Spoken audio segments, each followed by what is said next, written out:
अपनी पहली विदेश यात्रा पर प्रधानमंत्री नरेंद्र मोदी भूटान पहुंच चुके हैं। उनका ये दौरा 2 दिन का है।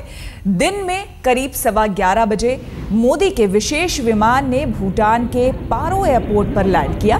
पारो एयरपोर्ट पर मोदी का भव्य स्वागत हुआ। उनकी अगवानी के लिए भूटान के पीएम शेरिंग तोब्गे मौजूद थे।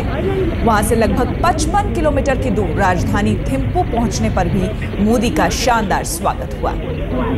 3 तस्वीरें आप देख रहे हैं। पहली तस्वीर पारो एयरपोर्ट पर जैसे ही पहुंचे नरेंद्र मोदी, उनका विमान पहुंचा उस समय की तस्वीर है, विमान से नीचे उतरते हुए नरेंद्र मोदी। दूसरी तस्वीर एयरपोर्ट पर स्वागत करते हुए प्रधानमंत्री भूटान के शेरिंग तोब्गे। और तीसरी तस्वीर जब थिम्पू जा रहे थे तो पूरे रास्ते में आप देख सकते हैं जो भूटान के स्थानीय निवासी हैं किस तरह से लाइन में खड़े होकर उनका स्वागत कर रहे हैं। हम आपको बता दें कि ट्वीट भी किया था भूटान के पीएम ने, सुस्वागतम उन्होंने लिखा था मोदी के आने को लेकर।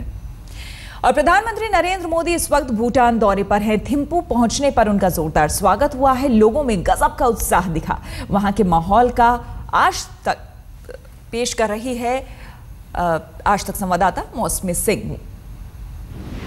नरेंद्र मोदी का काफिला थिम्पू शहर से गुजर रहा है। धीमी गति से उनका काफिला आप देख रहे हैं। अब ताजताशी होटल की तरफ बढ़ रहा है और लाइन से तमाम छात्र छात्राएं खड़े हुए हैं उनके स्वागत के लिए।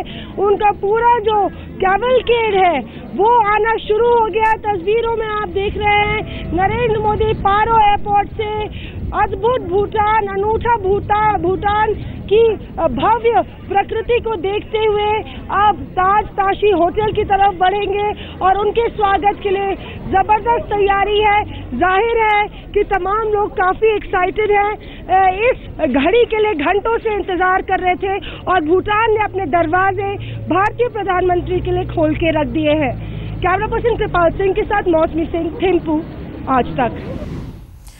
भारत और भूटान के बीच हाइड्रो पावर प्रोजेक्ट को लेकर दशकों पहले से काम चल रहा है। प्रधानमंत्री नरेंद्र मोदी 2 दिन के दौरे पर कोलुंगचो हाइड्रो पावर प्रोजेक्ट की आधारशिला रखेंगे। इस हाइड्रो पावर प्रोजेक्ट से 600 मेगावाट की बिजली पैदा होगी।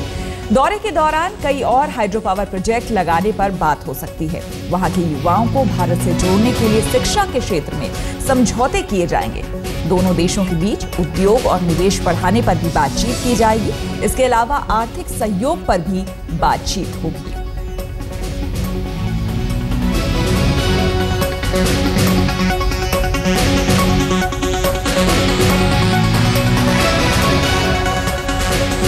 हम आपको बता दें कि कई मायनों में ये जो दौरा है अहम माना जा रहा है। अलग अलग नजरिए से इसे देखा जा रहा है। प्रधानमंत्री बनने के बाद जिस तरह से सार्क देशों के प्रतिनिधियों को बुलाया गया था, वहां पर जब शपथ ग्रहण कर रहे थे प्रधानमंत्री नरेंद्र मोदी प्रधानमंत्री के तौर पर, और उसके बाद जिस तरह से पहला देश चुना भूटान को नरेंद्र मोदी ने अपने पहले दौरे के लिए प्रधानमंत्री के तौर पर, तो कहीं ना कहीं सार्क देशों को एक गुडविल मैसेज देने की कोशिश है।